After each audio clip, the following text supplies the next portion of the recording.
Salut à tous. Aujourd'hui, on va repartir sur l'aviation, les maquettes d'aviation au A48e, et on va faire des comparatifs. Alors ça va être long, ça va être, je l'espère, suffisamment divertissant et instructif pour vous permettre de choisir la maquette qui correspond à votre envie.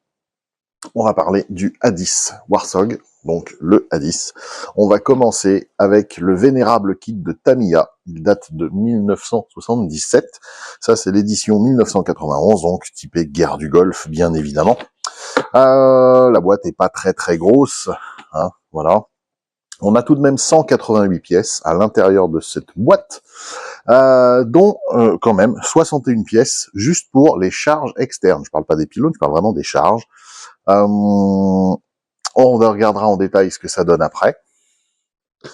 Donc 1977. Je n'ai pas la version SC qui a servi de base et qui date de la même année, a servi de base aux AMT. Voilà, parce que tout avoir, ça devient compliqué aussi hein, au niveau place. Nous avons ici une édition monogramme de 1986. 168 pièces seulement, donc 20 de moins que le Tamiya. Bon, la boîte est dans son jus. On a 58 pièces pour l'armement. Et c'est celui qui sert de base encore aujourd'hui au boitage Revell, notamment. On va avoir la 10 Italeri. Celui-ci est bien plus récent puisqu'il est sorti 20 ans après, en 2006. Donc 2006, celui-ci, 211 pièces, dont 36 seulement d'armement, même si on a toujours l'impression qu'il en a plus. Il faut savoir également qu'il a été décliné 2 fois chez Italeri, en version Jaws, que voici l'année d'après, 2007, et bien plus récemment, avec quelques pièces modifiées, et pas le même nombre total de pièces d'ailleurs, donc en 2013, pour faire le A10C. Nous avons également du A10 en 2007 chez Hobby Boss, qui commence à dater un peu maintenant. C'est marqué ici 298 pièces, plus 3 pneus, ce qui nous amène à 301 pièces. Il faut savoir quand même qu'il y a 136 pièces d'armement dans cette boîte Hobby Boss. Donc ça fait beaucoup. Ensuite, beaucoup plus récemment, et c'est l'ami Jamioul qui me l'a envoyé, salut Jamioul, Academy a sorti un A10C. Donc c'était en 2023. Ça, c'est la reprise par Hobby 2000 du moule Academy, tout simplement, avec des décorations spécifiques. Il y a 325 pièces à l'intérieur, dont 55 d'armement. Et enfin, le dernier à être sorti sur la lignée, le Great Wall Hobby. Donc là, c'est le A10C qui est sorti avant le A10A. Il est sorti en 2024, donc au début de l'année 2024. Le A10A est sorti à la fin de l'année 2024. Il y a 381 pièces plastiques, 14 en photodécoupe, mais on a 102 pour l'armement dans celui-ci. Et comme je vous disais, le A10A est sorti à la suite avec des pièces et un nombre de pièces différentes. Parlons un peu budget maintenant. On va repartir donc de ce A10C qui est en moyenne basse à 95 €, frais de port non compris, chez les boutiques. Alors, je tout pris chez Oops Model, hein, coucou Oops Model, hein, parce que c'est des voisins, hein, ils sont pas très loin, ils sont à 1h30 de voiture de chez moi, et deux, parce que les tarifs sont globalement assez proches de ce qu'on arrive à tirer. On peut les trouver moins chers, notamment sur AliExpress, etc., mais ça, c'est un autre débat. Donc, 95 € pour le Great Wall Hobby. La boîte est quand même conséquente. L'Académie tourne en moyenne autour de 45 €. Ensuite, le Hobby Boss, lui, tourne autour de 30 €, étonnamment. Le A10C, j'insiste sur cette variante, Italeri, tourne à 40 €, là où le A10A tourne à 35, entre 30 et 35. Voilà, on va passer celle-là. C'est surtout celle-ci qu'on trouve. Ensuite, le monogramme, eh bien, je suis allé voir le prix de la Revell, puisque c'est le même, hein, c'est exactement le même moule, 25 €. ce qui en fait le moins cher de notre comparatif, puisque le Tamiya, malgré le fait qu'il soit très vieux, et vous allez voir pourquoi, est toujours vendu 35 €, vive les taxes d'import. Donc voilà, on a fait le tour des mini-présentations. Ce qu'on va faire maintenant, c'est qu'on va les comparer un par un, deux par deux, trois par trois. On va pas mettre tous les fuselages, je n'ai pas la place, et je me demande bien qui aurait la place. Donc on va préparer ça tout de suite. On va commencer à comparer déjà le Tamiya avec le monogramme, puisque ce sont nos deux ancêtres, si je puis dire, puisqu'ils datent autour des années 80, 77 et 86. À tout de suite avec ça sur la table. Nous revoilà avec sur la table donc le Tamiya de 1977, le monogramme de 1986. Que dire? Eh bien, qu'il y a beaucoup de similitudes entre ces deux boîtages, non pas par la marque, non pas par la technologie idéale, mais par la philosophie que ça génère.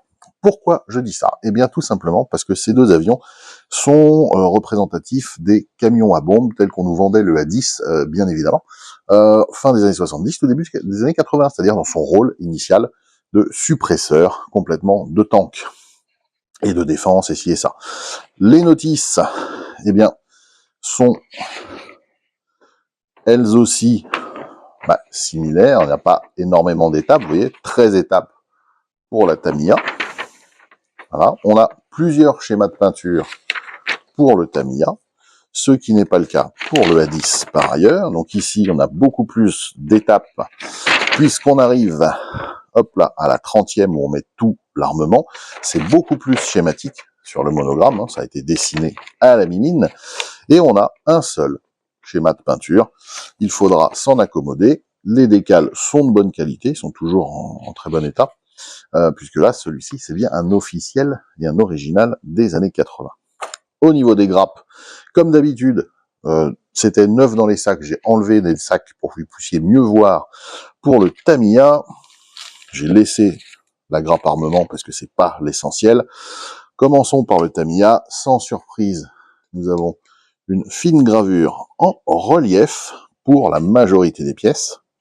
Voilà, donc ça reste fin, mais ça reste du relief quasiment partout. Voilà, ça sera mieux si je blinde comme ça.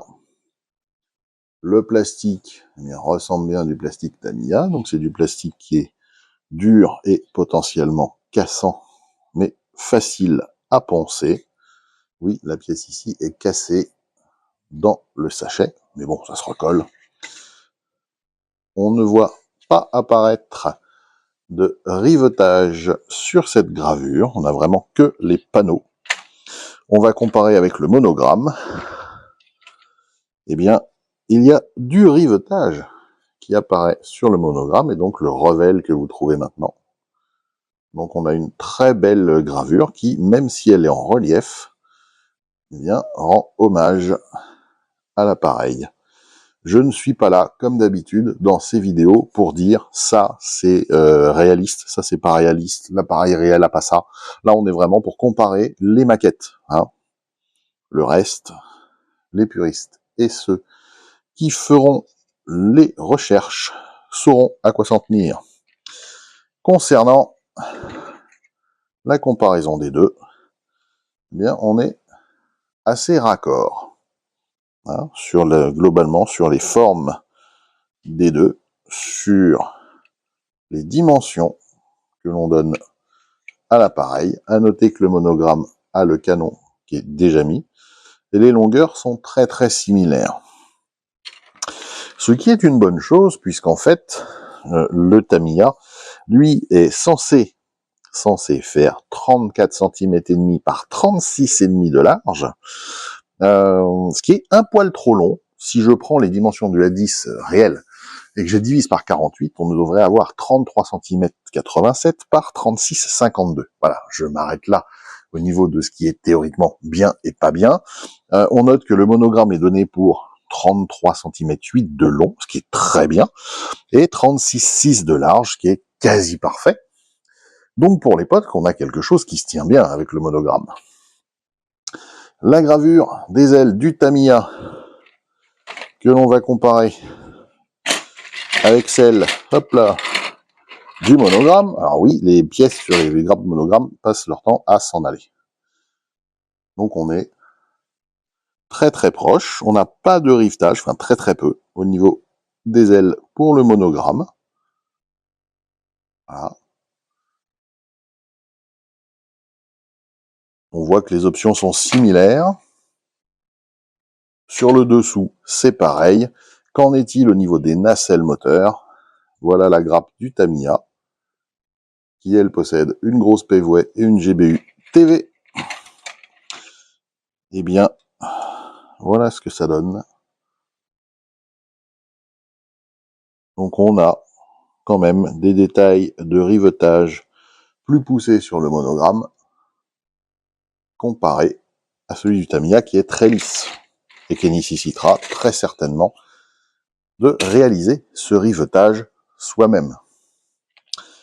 Ensuite, les grappes armement que j'ai laissées volontairement sur le Tamiya à l'intérieur du sachet, très fournis. On a du Maverick de la marque 82, du pod brouillage, mais on n'a aucun missile Sidewinder.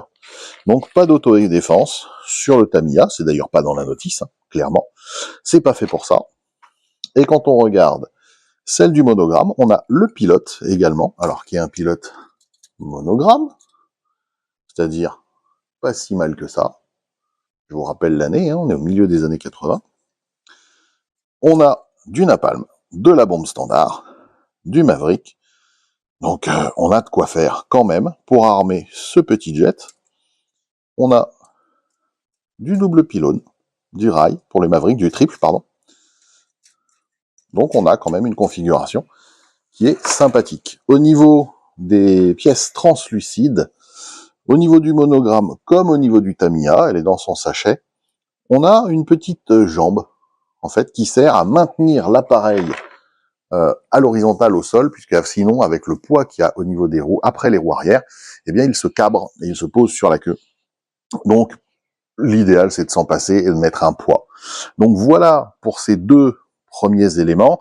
Bien évidemment, j'ai pris le minimum pour pouvoir les réaliser un jour, à savoir un peu de photo découpe sur le Tamiya avec des masques, et j'ai réussi à choper, ça se trouve encore, le Verlinden Supertech pour le monogramme, histoire de détailler un peu la bestiole.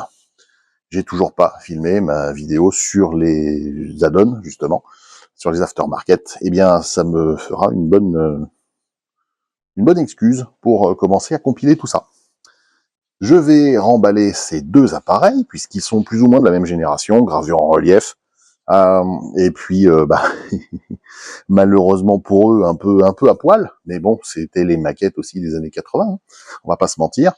Et je reviens avec vous, avec deux maquettes, cette fois-ci du début des années 2000, enfin milieu des années 2000, 2006-2007, le Italeri et le Hobby Boss.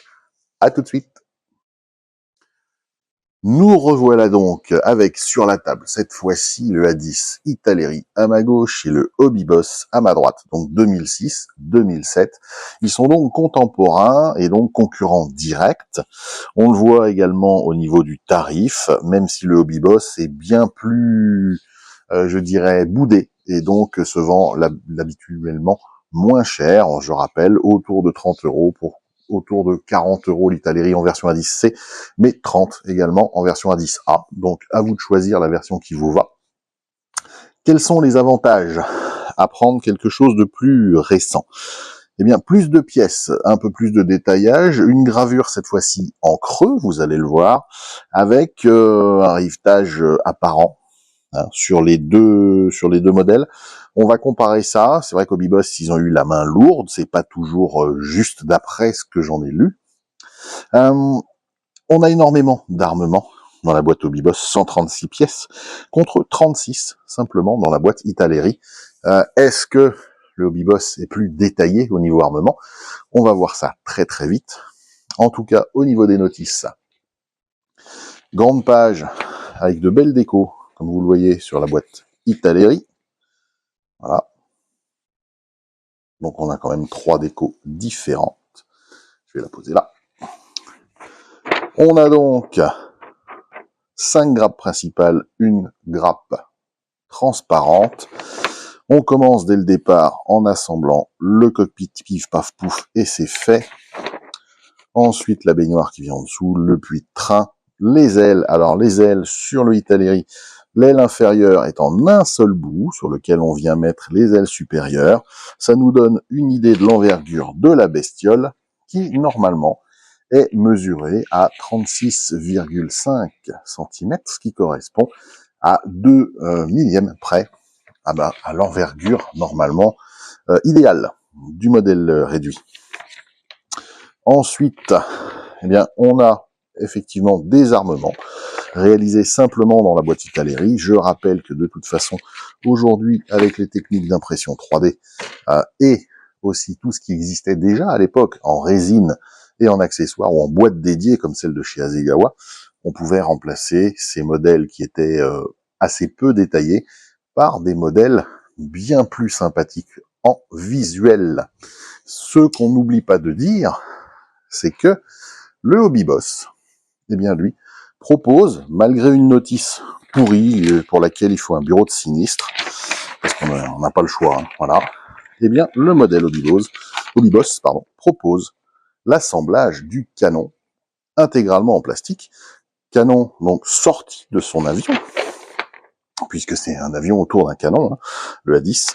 On voit par contre que les ailes, eh bien, sont comme sur les modèles précédents, en 4 parties, si je puis dire, 2 supérieures, 2 inférieures, qui ont les rejoints au niveau du fuselage, à contrario du Italeri, où on a le fuselage, enfin les ailes inférieures, qui comportent la partie fuselage central.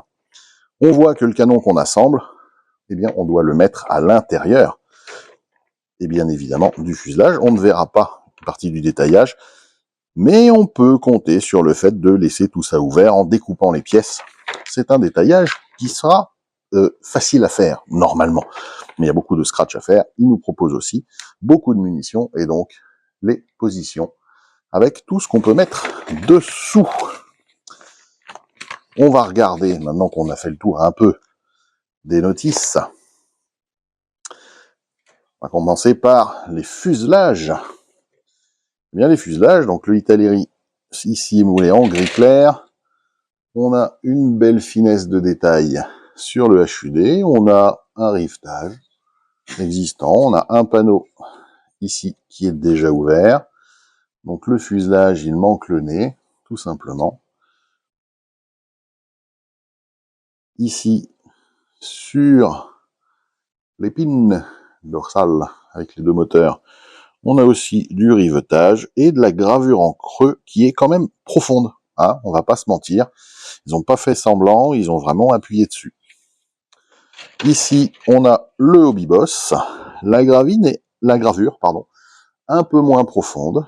On a cette fois-ci le nez. Le détail ici sur le HUD est moins fin que sur le Italeri, pour le coup. Voilà. Par contre, le design est différent. Voilà.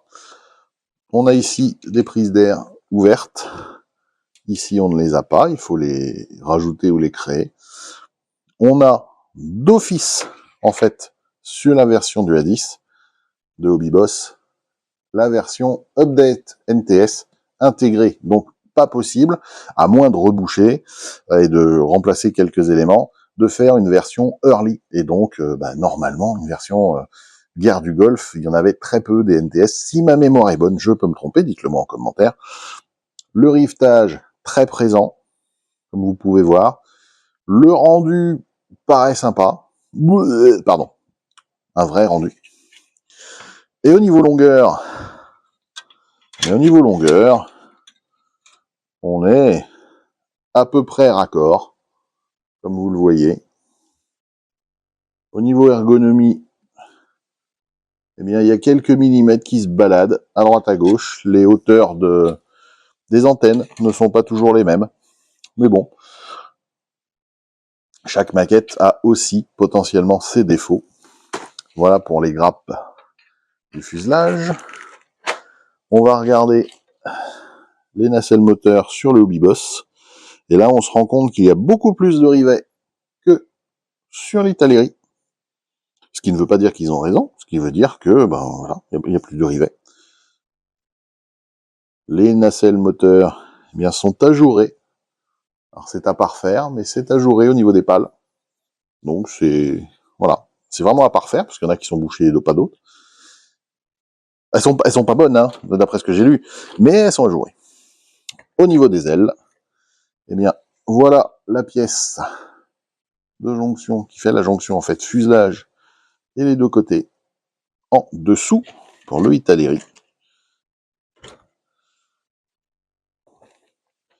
Hop, voici ce que ça donne avec le Hobby Boss. On peut noter que tous les volets sont séparés sur le Hobby Boss.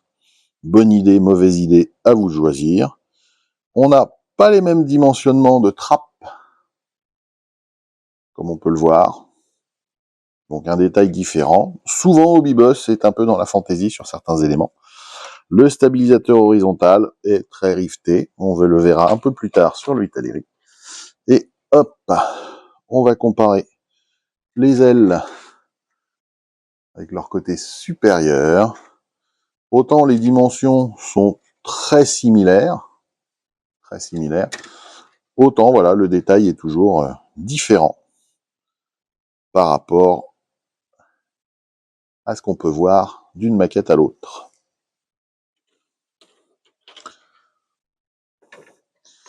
Et donc, les dérives sur le Italeri, et les stabilisateurs horizontaux. Donc on a un détail différent. Je ne suis pas là pour dire qui a raison, qui a tort. Aujourd'hui, ces deux maquettes sont bien détaillées. Le Hobby Boss paraît sympa. Apparemment, il se monte quand même assez facilement. Il y aura besoin d'un peu de mastic. Coucou Seb, si jamais tu veux faire un 10, prends un Hobby Boss, tu vas avoir un fond du mastic. Et après, au niveau du tarif, le Hobby Boss possède un armement que n'a pas le Italeri. Donc les grappes armement et pylônes de l'Italeri sont là. On a aussi les fan blades qui sont ici, avec des moteurs qui sont mal positionnés, mais comme d'habitude. Voilà, les bombes sont basiques de chez basique.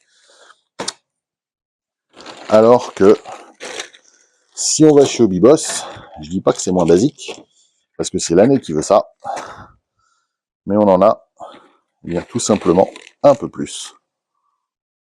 Voilà, donc on peut vraiment le transformer en camion à bombe. On a des MER, donc des multiples éjecteurs rack. C'est pas mal du tout. Et on a les Sidewinder, donc c'est plutôt sympathique. Alors, à savoir, les Sidewinder sont aussi sur la base Italeri. Par contre, on n'a normalement pas les MER.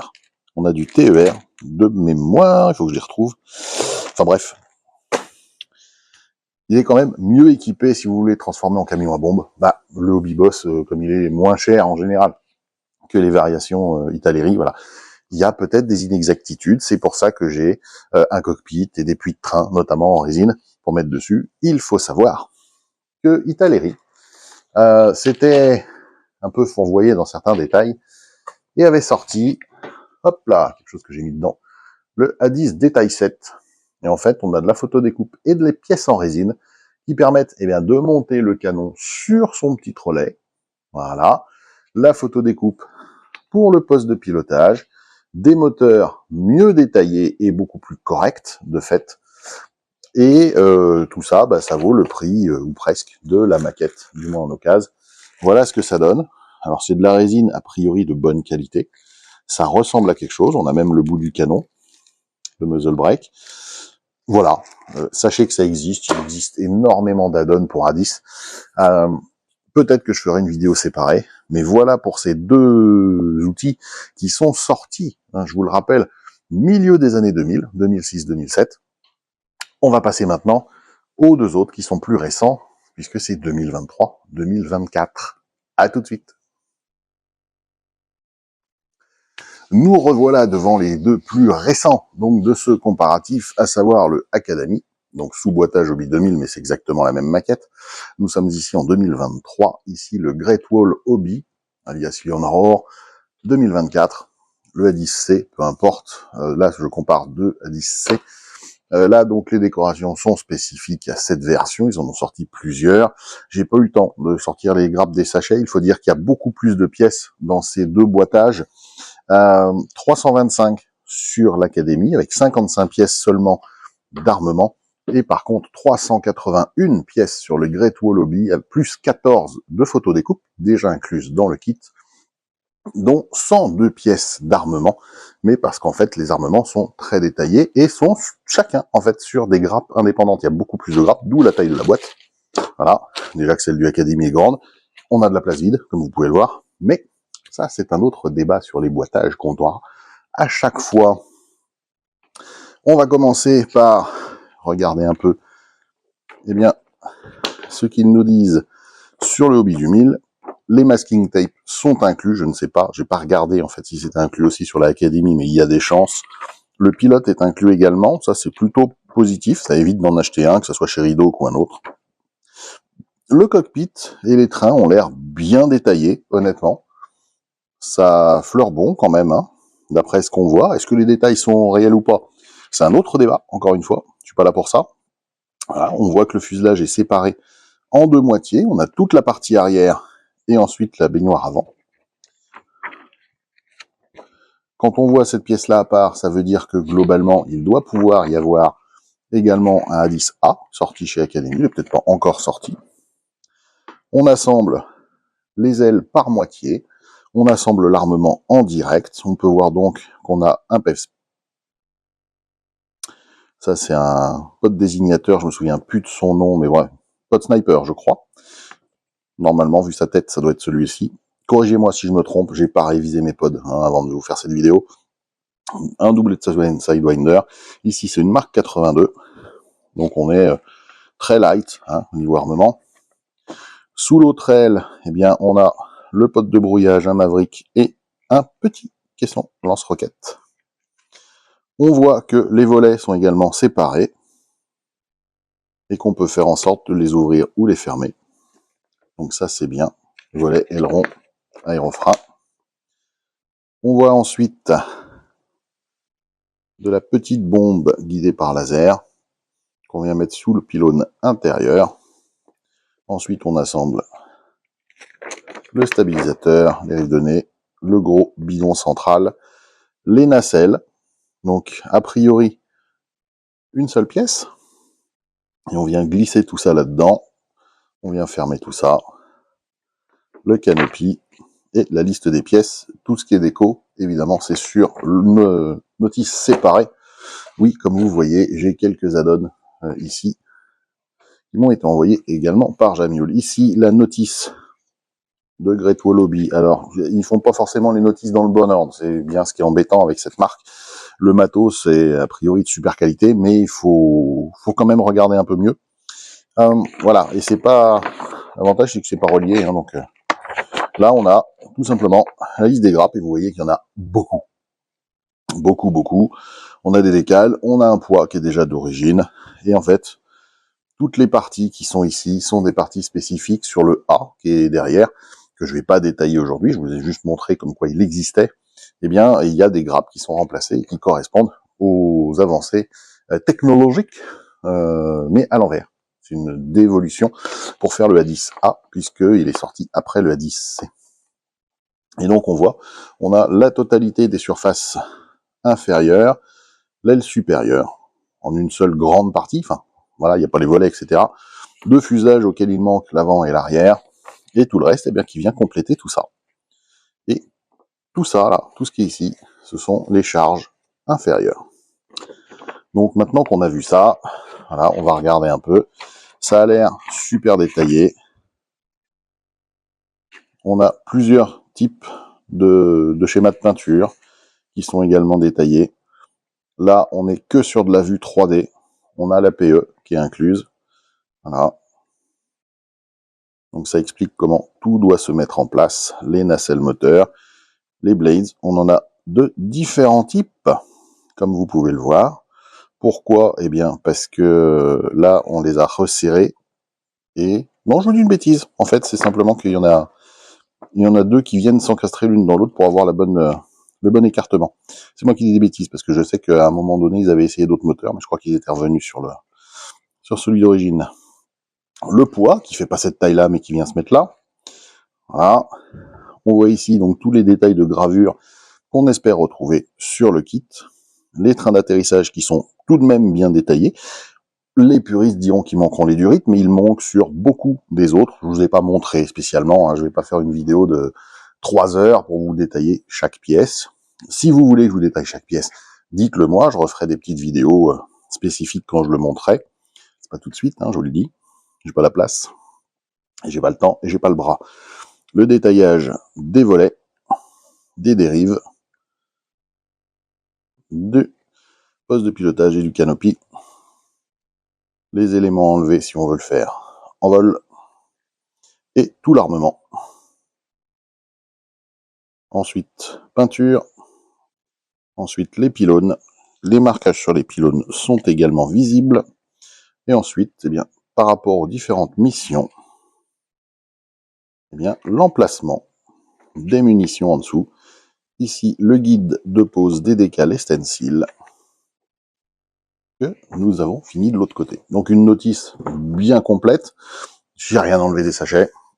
Comme je vous ai dit, il y en a beaucoup. On va regarder simplement d'abord le Academy. Donc, c'est l'avantage, c'est qu'on y voit quand même. On a une belle gravure. On a des rivets en relief sur tout l'arrière de l'appareil. Une gravure en creux, donc tout ça c'est riveté en relief. Ici c'est en creux. Et on est en une seule pièce, hein, sur tout l'arrière. Voilà, c'est assez rigolo. La nacelle moteur, même combat, même punition, donc on a une belle ligne de moulage ici. Mais au moins ça garde sa forme. Et on a des rivets en relief et d'autres en creux. Donc c'est assez étonnant, mais c'est une belle technique de la part d'Academy, qui nous avait pas habitués à ça. Les pièces transparentes sont vraiment transparentes. Ici, nous avons beaucoup de pièces, dont l'armement.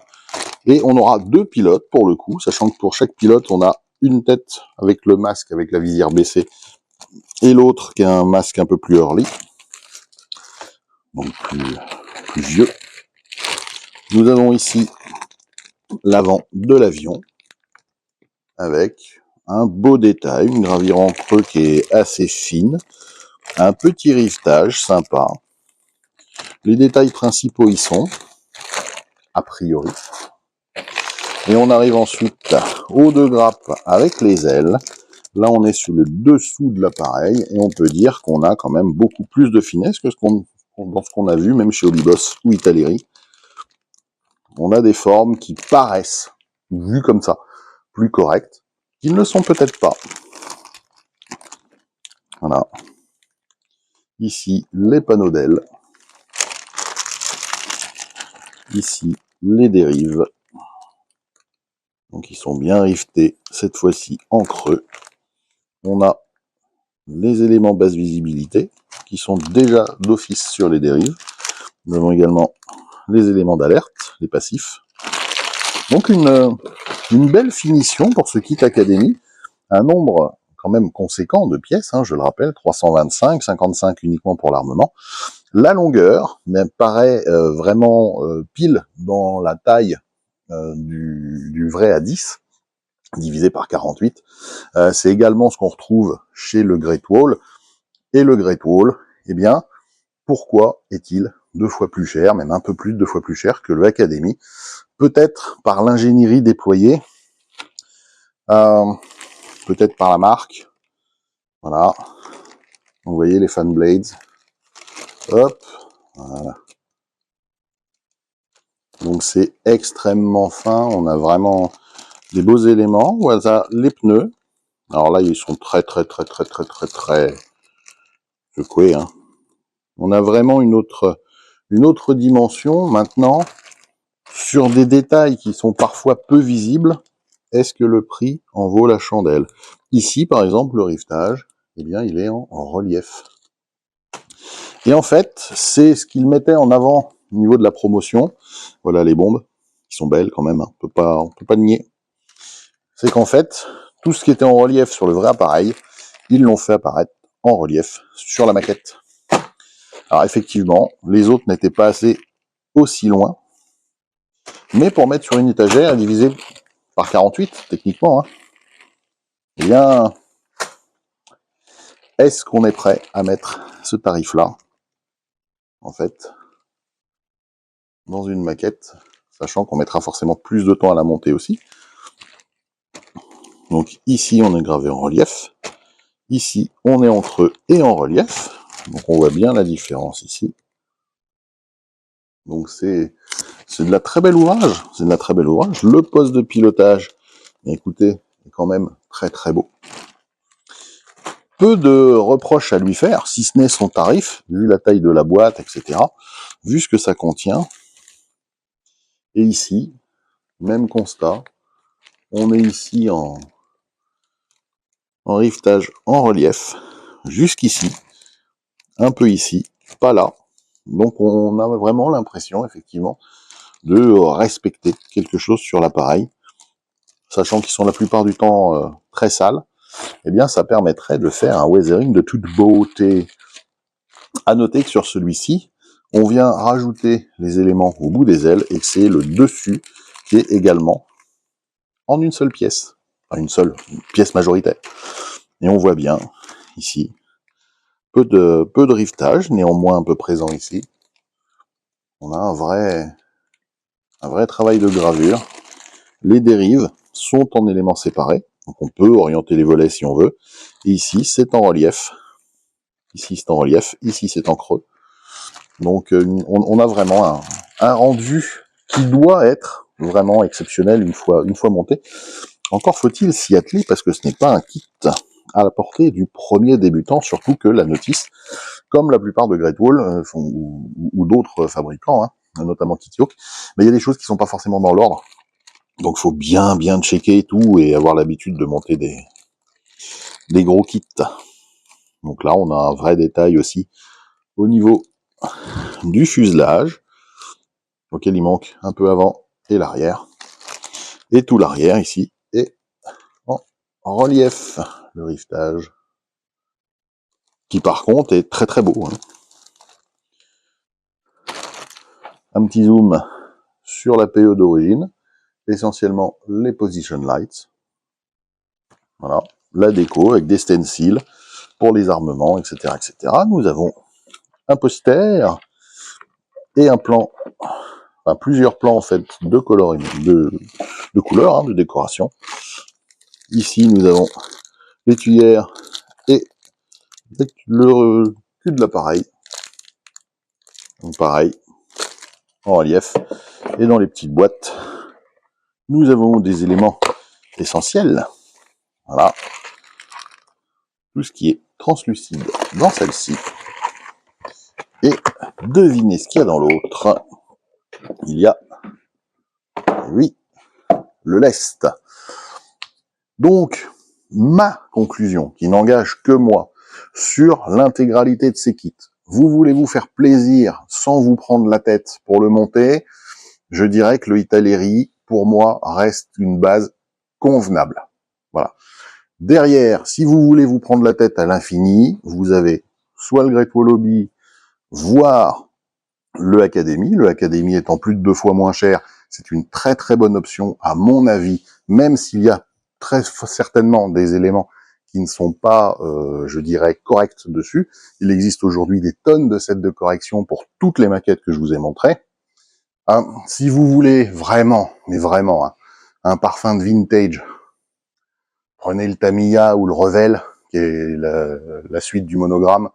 Bon, honnêtement, ça vaut pas le prix que vous allez payer par rapport justement à Hobby Boss ou à l'Italeri. Le Hobby Boss étant celui qui, d'origine, présente le canon assemblable, ce qui reste une très très bonne option et une option qui coûte cher si vous la voulez à part en résine ou quoi. Donc bah écoutez, voilà. Donc ma conclusion elle est là. Dans tous les cas, la maquette c'est se faire plaisir. Je vais me faire plaisir à des degrés divers à assembler plus ou moins tout ça. Il y en a quand même que je vais abandonner derrière parce que bah voilà, ça sert à rien d'avoir une flotte de A10 complète. Je l'ai aussi ou un 32e, bien évidemment. pourrais vous le présenter si vous le souhaitez, mettez-le moi en commentaire. Merci à vous, chers abonnés ou visiteurs, de m'avoir suivi jusqu'au bout. Je vous laisse avec la playlist sur toutes les comparatifs aviation, et je vous dis à très bientôt pour un nouveau petit comparatif, un peu moins dense, parce que j'ai pas forcément 42 boîtes de chaque type d'avion dans mon stock, mais dans tous les cas, à très bientôt pour les fans d'aviation. Ciao, ciao!